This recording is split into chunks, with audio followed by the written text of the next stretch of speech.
Bonjour, alors aujourd'hui on va regarder la notation exponentielle.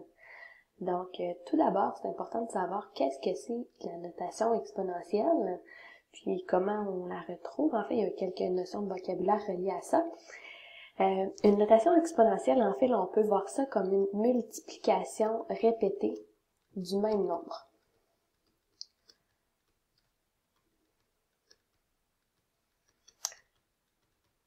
Donc, en fait, c'est le même nombre qui va se faire multiplier par lui-même un certain nombre de fois.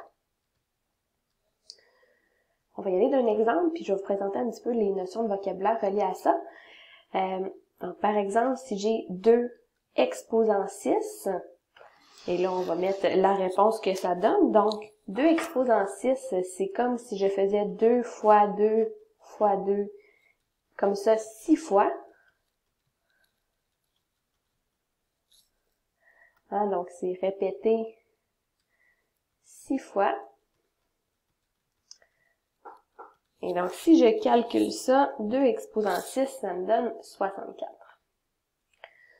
Alors, au niveau des notions de vocabulaire, le 2, donc le nombre qui se fait multiplier, on appelle ça la base.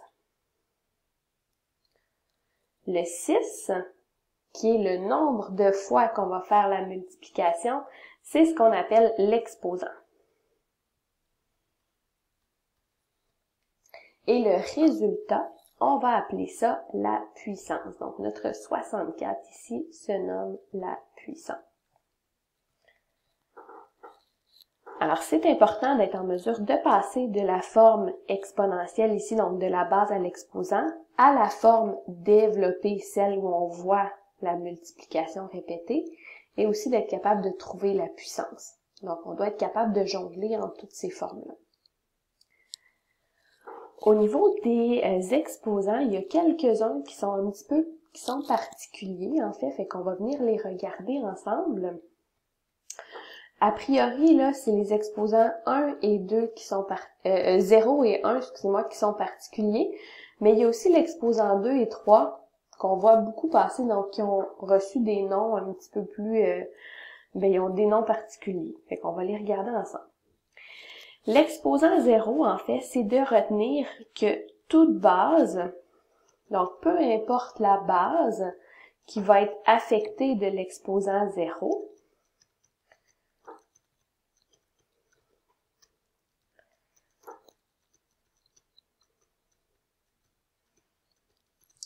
va nous donner une puissance de 1.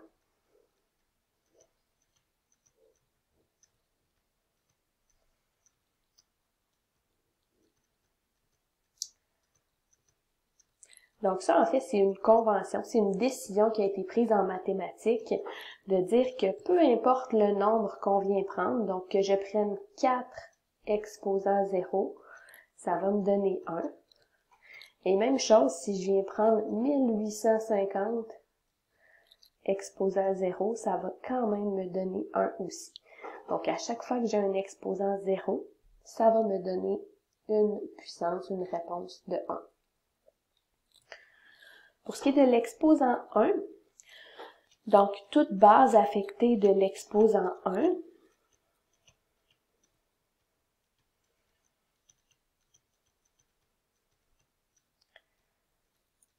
mais elle va donner la réponse. En fait, la puissance sera la base elle-même.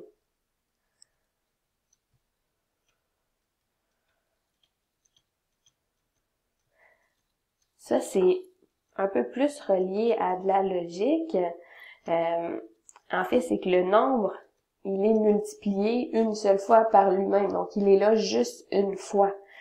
Donc, si on prend l'exemple, par exemple, 5 exposant 1, c'est comme si j'avais juste le nombre 5.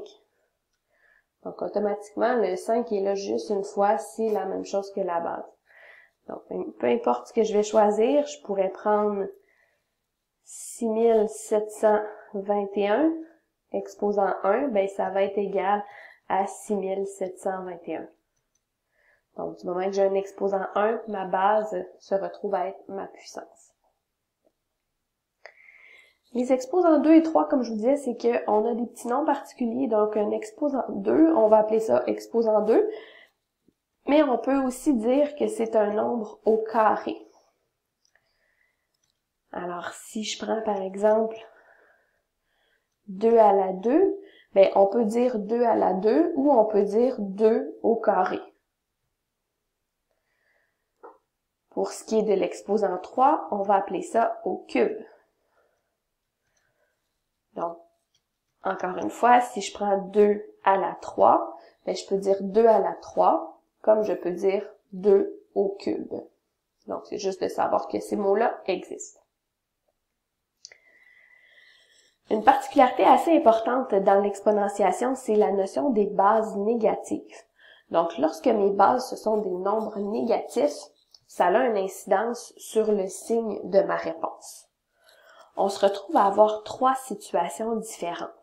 Si j'ai une base négative entre parenthèses avec un exposant pair, ensuite on a la situation de la base négative entre parenthèses avec un exposant impair, et on a la base négative pas de parenthèse avec peu importe l'exposant, là, donc ici je vais mettre par exemple exposant 5, mais pair ou impair. Puis on va se faire le petit schéma après ça pour résumer là tout ça. Donc, si je prends mon moins 2 exposant 4,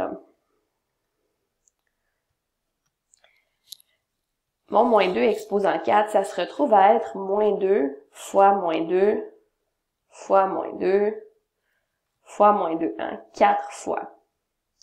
Mais par les lois des nombres entiers, les multiplications des entiers qu'on a vus précédemment, mais je sais que 2 nombres négatifs que je multiplie, ça va me donner une réponse positive. Et même chose, ces deux-là ici vont me donner une réponse positive. Donc, ma réponse, moins 2 fois moins 2 fois moins 2 fois moins 2, va me donner une réponse qui est positive aussi. Donc, moins 2 exposant 4, ça revient à plus 16. À l'inverse, si je prends mon moins 3 à la 3, donc si je viens développer, c'est moins 3 fois moins 3 fois moins 3. Ben là, j'ai ici 2 négatifs qui vont me donner une réponse positive, mais ici, j'ai encore un négatif. Donc, un plus fois un moins, ça va me donner une réponse négative. Alors, mon moins 3 au cube va me donner moins 27. Et finalement, la situation où je n'ai pas de parenthèse, qu'est-ce qui se passe? C'est que par priorité des opérations, on va aller gérer l'exposant. Hein, parce que nos priorités d'opération, on se rappelle que c'est PEMDAS.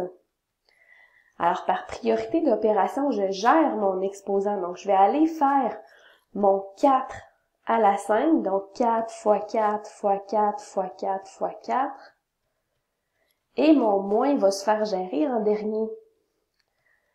Alors, mon moins, il reste là, puis je viens calculer mon 4 exposant 5 en premier, qui me donne 1024. Donc, ça me donne moins 1024. Et ça, ben, cette règle-là, quand j'ai pas de parenthèse, elle est la même que j'ai un nombre, que j'ai un exposant pair ou impair. Si on prend l'exemple de moins 2 exposant 2, ben, je dois faire moins, puis ensuite, je fais mon 2 fois 2. Hein, je fais ma priorité, c'est mon 2 fois 2, mon 2 exposant 2. Donc, ça revient à moins 4. Donc, ce qu'on peut se rendre compte, c'est que lorsqu'il n'y a pas de parenthèse, ça va être toujours négatif. Le petit schéma ici va venir résumer toutes les situations d'exponentiation. Alors, si ma base, elle est pas négative, donc si j'ai une base qui est positive, ben automatiquement, mes réponses vont être positives. Ça, c'est pas compliqué. Par contre, si ma base est négative, ce que je dois retenir, si j'ai des parenthèses, en fait, si je n'ai pas de parenthèses, ça va toujours être négatif. Alors que si j'ai des parenthèses, là, il va falloir que je me pose la question suivante. Fait que là, ici, il n'y a comme pas de ligne qu'il devrait avoir. Ça devrait être ma prochaine question. Est-ce que l'exposant est pair? Si oui, j'ai une réponse positive. Sinon, ben, j'ai une réponse qui va être négative.